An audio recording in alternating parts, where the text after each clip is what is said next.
raunverulega gefið til þess að finna hvað okkar sannleikur. Já. Og það skiptir máli þegar við veltum fyrir okkur sannleikann þetta. Hvað sannleikur í okkar hjarta? Já. Og svo þurfum við að vera tilbúin að sleppa takinu á því að það jafnvel fólk sem í okkar nánasta hring sem að deilir ekki sannleikann með okkur ákveðna hluti. Og það að eiga sannleika þýðir ekki endilega að það sé okkar fæðingarréttur að yfirfæra þann sannleika og predika yfir öðrum hver hann því að við, eins og ég sagði, við höfum öll okkar sannleika og hann þarf ekki alltaf að vera eins. Nei, og hann þarf ekki að vera eins og annarra og hann líka breytist eftir því sem við lærum og þroskumst að þá líka svo gott að gera okkur grein fyrir því að eitthvað sem við töldum einu sinni að væri og jafnvel eitthvað sem við höfum bara lært og hefur fylgt okkur í gegnum árin og áratugina jafnvel, að við getum síðan komist að því að bara, nei, þetta ekki minn sannleikur. Og þarna getum við líka tengt svolítið inn á þetta sem við varum að tala um með ótta og meðvirkni og hvaðan það kemur og hvernig við getum styrkt sannleikann betur. Við erum oft í ákveðnum munstrum sem við höfum lært í gegnum tíðina, bara við kjósum þennan stjórnmálaflokka því að pabbi kaus hann og amma gerði það og Jói frændi og allt þetta. Þetta bara svona svolítið mynstur sem við höfum haldið okkur við án þess og svo kannski kemur að þessum tímapunkti, nei, þessi sannleikur á ekki við mig lengur og þá þarf ég að breyta honum.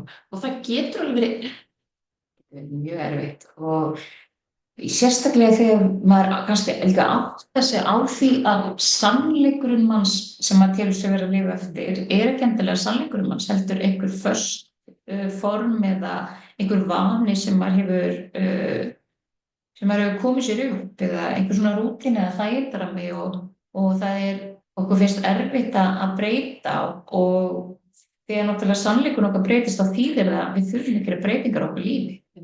Við getum það, en það mjög erfitt að lifa lífið þess að við göngum stanslaust á móti okkar sannleika.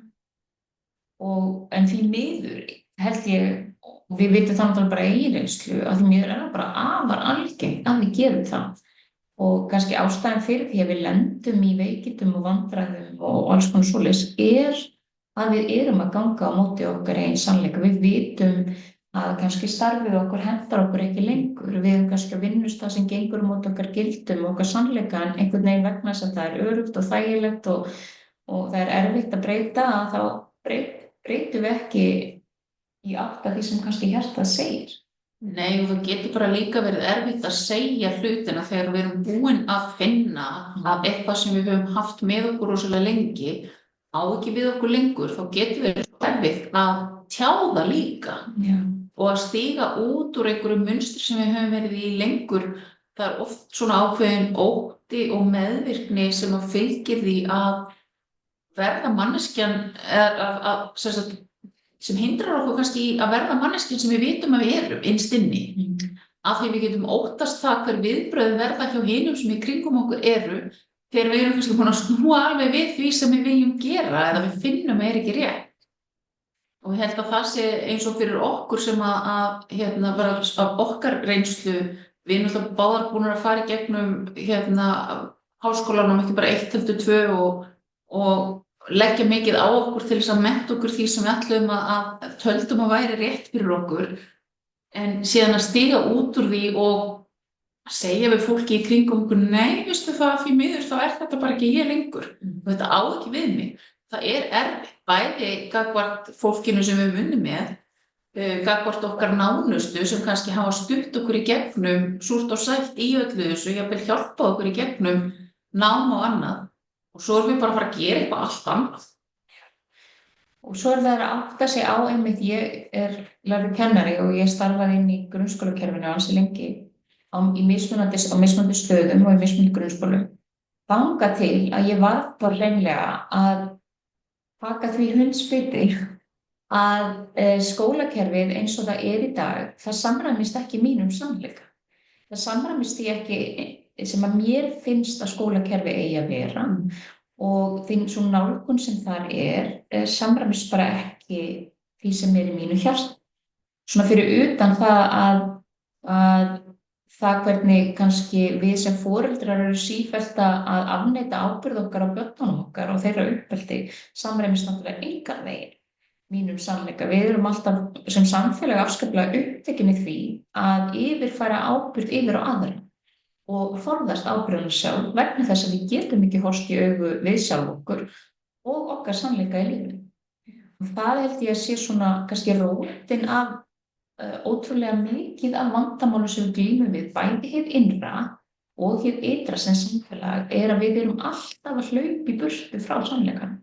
Við erum líka ofta að reyna að halda saman einhverju sem við vitum að löngu úr sér gengið. Já, sem getur verið jafnvel sambönd okkur, fólk getur verið hjónabönd, vináttssambönd, vinna bara og heilu samfélagskerfi í raun og veru eins og þú segir. Þú sér að skólakerfi virkar ekki. Skólakerfi virkar ekki fyrir töluvert mörg. Og það eru mjög margir foreldrar í þeirri aðstöðu að vera í baráttu gíra okkur einasta degi fyrir börnum sér. Og við vitum að þetta virkar ekki, en við erum samt að reyna að halda í það, alveg eins og við höldum í samböndin, þannig að þetta fer frá því að vera þetta hið innra og þessi litlu hlutir í lífinu yfir í hið stóra eins og í samfélaginu. Já, þar sem við búum í samfélagi þar sem við tökum ekki ábyrgð. Stjórnmálamennirnir okkar taka ekki ábyrgð. Ef að fólk verður víst að því að gera einhvers konar skandala, þá þarf alltaf neitt að gangast við því. Það er bara vegna þess að þannig lifir stór hluti okkar lífinu, vegna þess að við erum ekki að taka ábyrgð gagnvart sjálfum okkur og okkar þroska og þar af leiðandi endurspeglar samfélagið bara hvernig við erum hið innra. Og því fleiri sem að breyta í áttina því að fylgja sannleika sínum og sínu hjarta, því betur mun samfélagið okkar endurspegli það. Við getum ekki endalaust út í samfélagið og segja þessu þarf að breyta, þessu þarf að breyta, þessu þarf að breyta, en ég ætla ekki að breyta neinu. Hver hefur ekki séð myndin á Facebook þar sem að stendur einhver í pontu og segir hverju vilja breyta og allir réttu pönd og hver tilbúin að breyta og það gerir það enginn. Nei. Við verðum að ganga undan með góðu fordæmi og það kannski stóri sannleikurinn hjá okkur. Að við verðum að gera þessar breytingar sjálf og geta verið sönn í okkur og staðið með okkur. En til þess þurfum við náttúrulega oft alveg hellingsvinnu og það þarf hugrekki til þess að standa með sjálfum sér og sínum tilfinningum, upplifunum og því að fá að vera við sjálf. Af því að við erum einfallega á þeim stað að við erum oft í ótta hvernig tekið á móti. Svo eru aðrir sem bara algjörlega sama og sem betur fer líka svolítið þannig fólki og sérstaklega finnst mér að sjá yngra fólk koma óbúslega sterkt inn í lífið með þessa tilfinningu að ég ætla að vera ég.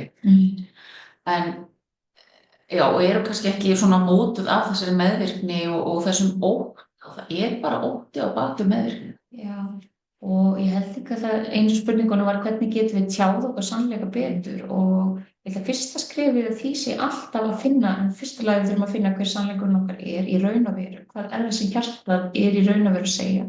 Og svo þurfum við að byrja að taka litlu skrefin fyrir okkur sjálf.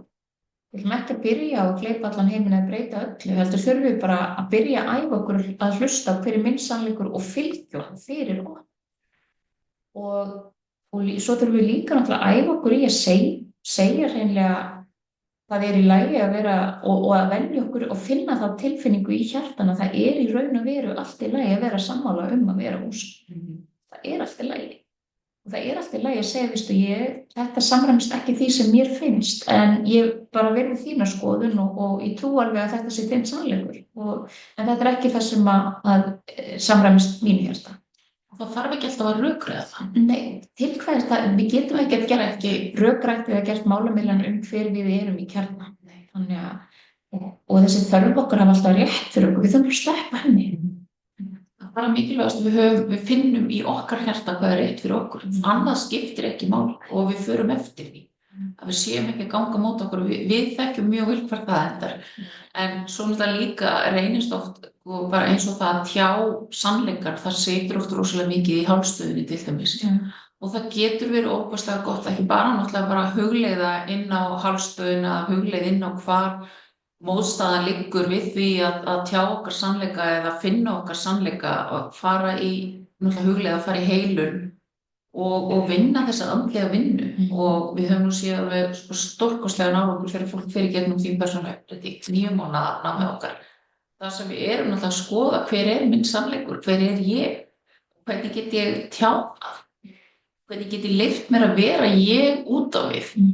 Og ég held að við höfum líka séð svo óbúslega jákvæð og góð viðbrögð við því að fólk stígi inn í krafta sín og stígi inn í sinn sannleika. Og af því að yfirleitt tekur fólk betur á móti því heldur en fólki í kring betur á móti því heldur en að margir búast við. Já. Við erum náttúrulega bestu fyrirmyndirnar fyrir börn okkar og fyrir fólki sem í kringum okkur og í staðinn fyrir að fókusa á hvernig við viljum að allt annað breytist og allir aðrir breytist að þá breytum við okkur sjálfum og erum þannig lifandi fyrirmyndir fyrir alla sem í kringum okkur og þannig tökum við ábyrgð, þannig lifum við okkur sem líka. Já. Þetta svaraði vonandi spurningunni, en endilega við hafum fleiri spurningar, setja þær hérna undir í athugasemdum og við svörum þeim bara leið og ekki. Við minnum aftur á Englaríki námskeið sem eru 3 og 4 í lok mars og svo Englaríki 1 og 2 í lok apríl. Það eru allar upplýsingar og skráning á vefnum okkar. Já. Eins og ýmislegt annað fleira svona spennandi og svo erum við bara spenntar að geta boðið ykkur hingað á skrifstofuna og í búðina þegar hún verður tilbúin og bjóða upp á ný og námskeið og við erum bara glaðar að heyra frá okkur hvað ykkur langar að fræðast og læra á næstunni. Já, takk fyrir í dag og eigið dagsamlega vikur.